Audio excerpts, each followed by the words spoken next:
भेंडी भजा खाई खाई जदि बोरिंग लागलानी ताले चलतु आज आम बनइबा भेंडी रे गोटे नुआ रेसिपी जोटा कि हूँ भेंडी टमाटर बेस भेंडी को ये भल भाव आम धोईकी नहीं जावा धोईकी टमाटो पियाज मु जहाँ भी एथिरे आवश्यक सबको मु भल भाव पानी रे फास्ट धोई नहीं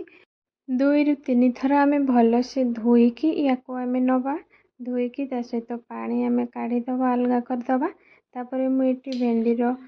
fast part and last part को कट करके छाड़ी देइछि तापर भेंडी को मुझे एमती गोल गोल शेप रे नौछि एमती ही आम खटा रे पकेबा से सबको एमती ही शेप रे काटी दउछि सोरिष मसला साधारणतः आमर भात सहित ही भल लगे तेणुक मु प्रिफर करी कि आपण या भात सहित लंच टाइम रे ही बनातु बहुत भल लगे थरे निहाती मो स्टाइल या ट्राए करंतु आ मते कमेंट करके कहतु आपण को ये रेसिपीटी मोर केमती लगिला भल लगे लाइक शेयर कमेंट करने को भूलिबेनी आ सब्सक्राइब करदेवे प्लीज तापर मुझे भेंडी टमाटो सबको काटी नहीं भेंडी को मुझे फ्राए करी हल्का अल्प तेल देती मुझे सोरिष तेल नहीं भल से या फ्राए करदे फास्ट या बेसी समय आम या फ्राए करवानी अल्प टाइम टिके बास्ट लाल हो गला काढ़ी नवा तापर मुझे पुणी से सेम कड़े रे सोरिष तेल सुखिला लंका पंचफुटण तेजपत्र सबको आम भल भाव फ्राए करदे तापर मुझे पियाज कड़े देती टिके हिंग नहीं खटा आइटम रे प्रायतः हिंगू टिके देले तार फ्लेवर भल आसे तापर एठी मु हळदी गुंड लंका गुंड करी पाउडर गरम मसला अल्प सबको देके टिके फ्राए करदेला मुझे सोरिष बटा आमर अदा रसुण सुखिला लंकार सोरिषर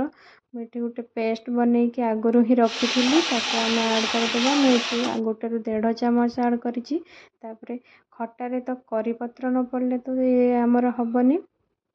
सॉरी भृषंग पत्र से आम भृषंग पत्र को ऐड कर देकी भल भाव मसला को 2 ରୁ 3 मिनिट बास हल्का आपको कषि नेला टमाटो ऐड करदबा कारण सोरिष मसला को अधिक समय कषिले या पिता लगी था ध्यान रखिए या बेसी समय कषिबेनी अल्प टाइम कषिकी या आम से भेंडी को ऐड करदबा मुझे टेस्ट अकॉर्डिंग सॉल्ट भी ऐड कर नहीं भेंडी टी आमर सॉफ्ट हो गला आम खटा को ऐड करवा तापर मुझे खटा को भेंडी को भल भाव चल सारापर ये मु पानी गरम पानी ऐड करी गरम पानी देले कलर टी आमर भल आसे ये मु खटा पाई बास टमाटो तो ऐड होती से मु आंबुल टिके गोटे खंड आंबुल नहीं ये आमर तरकारी फुटी आसला काटिकी रखी धनिया पत्र को ऐड कर देकी आम या सर्व करवा गरमा गरम भात सहित या बहुत ही टेस्टी लगे आपण मैंने मो वीडियो को एरिया देखुं निहाती मत कमेंट करके जनातु रोचे जय जगन्नाथ।